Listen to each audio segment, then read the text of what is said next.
अद्विक को blood cancer है। उसके माँ बाप उसके इलाज कराने में असमर्थ हैं। इन्हें आपकी एक छोटी सी मदद की जरूरत है। डिस्क्रिप्शन में दिए हुए लिंक पर जाएं और अद्विक की उम्मीद बने।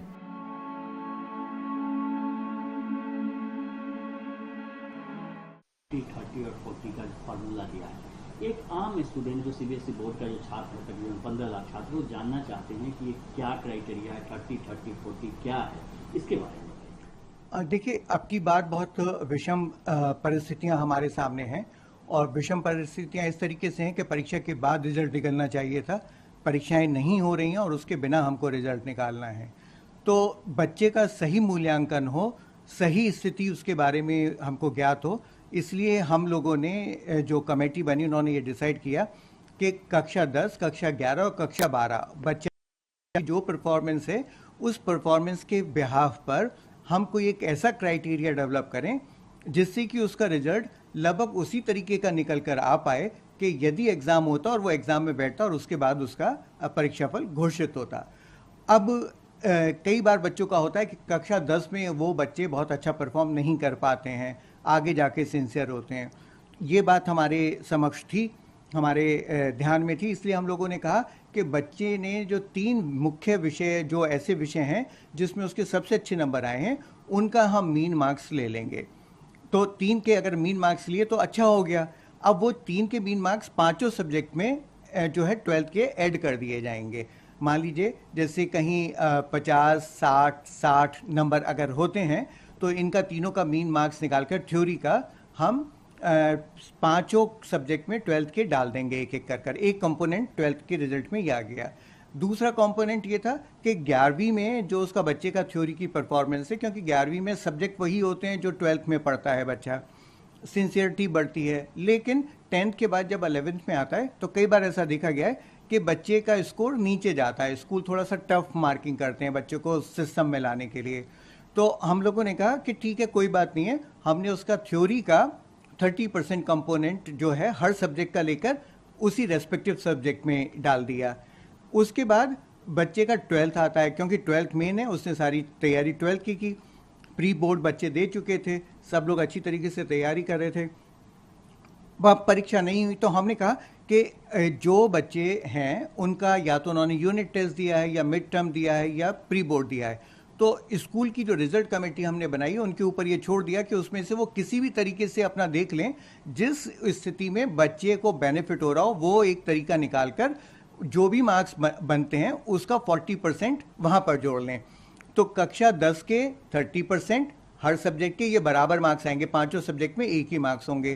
कक्षा 11 के जो भी सब्जेक्ट है रेस्पेक्टिव सब्जेक्ट में वो मार्क्स आते चले जाएंगे, और कक्षा 12 के 40% जो हैं वो थ्योरी के वहाँ पर आ जाएंगे। और जो बच्चे ने प्रैक्टिकल दिए हैं वो 100%, अगर किसी बच्चे ने 30 नंबर का प्रैक्टिकल है और दिया और उसके 30 ही आते हैं तो वो 30 नंबर यहाँ पर जोड़ दिए जाएंगे। तो ये जोड़कर बच्चे का रिजल्ट बनेगा। लेकिन क्योंकि कक्षा 11 में और कक्षा 12 में हमको बच्चे की लर्निंग और जो डिफरेंट डिफ़िकल्टीज़ थी ऑनलाइन एजुकेशन की, ऑनलाइन एग्जामिनेशन की, उसको एड्रेस करना है, तो हमने रिजल्ट कमेटी को ये पावर दी कि वो मार्क्स को +-5 तक मॉडरेट कर सकता है। कौन से +-5 तक? कि जब हम स्कूल का रिजल्ट जाकर पिछले 3 साल में देखेंगे, जो भी सबसे अच्छा रिजल्ट होगा उस रिजल्ट में से हम वो बेस्ट रिजल्ट ले लेंगे और उसमें +-5 कर कर बच्चे को मार्क्स दिए जा सकते हैं। तो ये माना जाएगा कि टोटल अगर मैं कहूँ कि जितने भी स्कूल, 14,000 से ज़्यादा स्कूल जो हमारे एग्ज़ाम में बच्चे अपने स्पॉन्सर कर रहे थे, हर स्कूल अपना बेस्ट रिजल्ट पिछले 3 साल का लेगा, बच्चे की अपनी परफॉर्मेंस लेगा, अपनी उन बच्चों की जो पिछले सालों साल जो बेस्ट परफॉर्मेंस दी थी 3 साल में, उनसे मैच करेगा, मॉडरेट करेगा और रिजल्ट को डिक्लेयर कर देगा। जैसा कि आपने कहा कि बच्चे होते हैं जो 10वीं में उनके अच्छे मार्क्स नहीं आते, 11वीं में अच्छे मार्क्स नहीं आते और 12वीं में जब वो एग्जाम में अपियर होते हैं तो कई बार अच्छे मार्क्स आते हैं। तो ऐसे बच्चे जाहिर सी बात है दुखी होंगे, क्योंकि आप जो क्राइटेरिया है वो तो फिक्स हो गया है, सबके लिए एक समान है।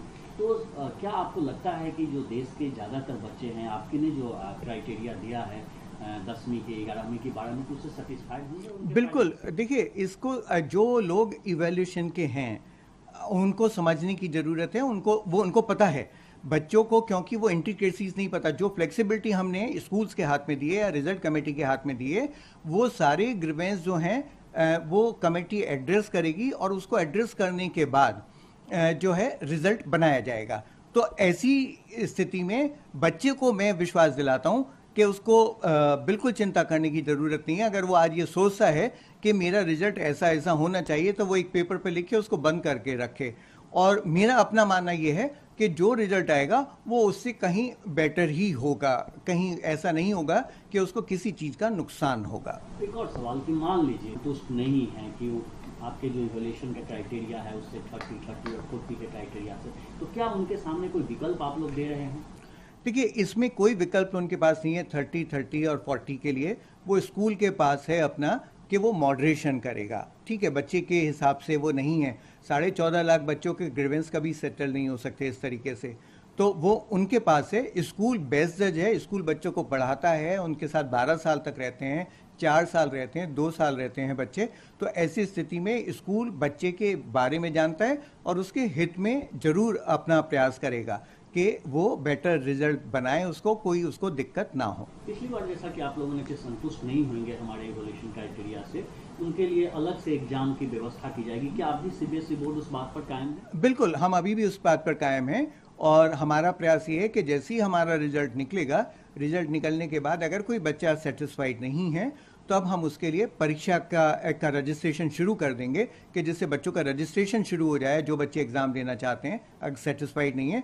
और जैसे ही कोई कंड्यूसिव टाइम हमको मिलेगा, हम लोग प्रयास करेंगे कि जितनी जल्दी से जल्दी हो सकता है केंद्रों को, परीक्षा केंद्रों को डिस्ट्रीब्यूट कर सोशल डिस्टेंसिंग को देखते हुए और दूसरे प्रयास करते हुए कोरोना को बचाने के लिए हम जल्दी से जल्दी उनका परीक्षा कराने का प्रयास करेंगे। और आखिरी सवाल, 10वीं के और 12वीं के बोर्ड के सभी बच्चे ये जानना चाहते हैं, क्योंकि आप एग्जामिनेशन कंट्रोलर है, बेहतर बता सकते हैं कि रिजल्ट कब तक आएगा, कब आएगा, 10वीं का कब आएगा, 12वीं का कब आएगा? देखिए, 10वीं का रिजल्ट जो है, हमारा प्रयास ये है कि हमारी अभी 28 तक हमने जून तक लास्ट डेट दी है। उसके बाद हमको 15-20 दिन का समय रिजल्ट निकालने पर लगता है, मेहनत करनी होती है, वो सारा कंप्यूटेशन सारा चलता है। तो वो देखते हुए मुझको महसूस होता है कि कभी हम 20 जुलाई तक जाकर हम जो हैं कक्षा 10 का, और जुलाई के अंत तक जाकर हम कक्षा 12 का रिजल्ट जो है वो घोषित कर पाएंगे। हम पूरी जी जान लगा देंगे कक्षा 12 के रिज़ल्ट को तैयार करने में, स्कूलों को मदद करने में, क्योंकि बहुत सारे बच्चों को बाहर जाना है, हायर एजुकेशन के लिए जाना है। तो हम कोशिश करेंगे कि हमारी मेहनत से वो जो गैप है वो रिड्यूस हो जाए, जो उनका ख़राब होना है, और वो आगे जाकर पढ़ाई कर पाएँ। तो हमारा पूरा प्रयास इस बात के लिए होगा कि जो बच्चे हैं उनका रिज़ल्ट जल्दी से जल्दी घोषित हो। अगर कोई सेटिस्फाइड नहीं है तब हम जल्दी से जल्दी उसका एग्ज़ाम कराएं और नया रिज़ल्ट उसको दे पाएँ।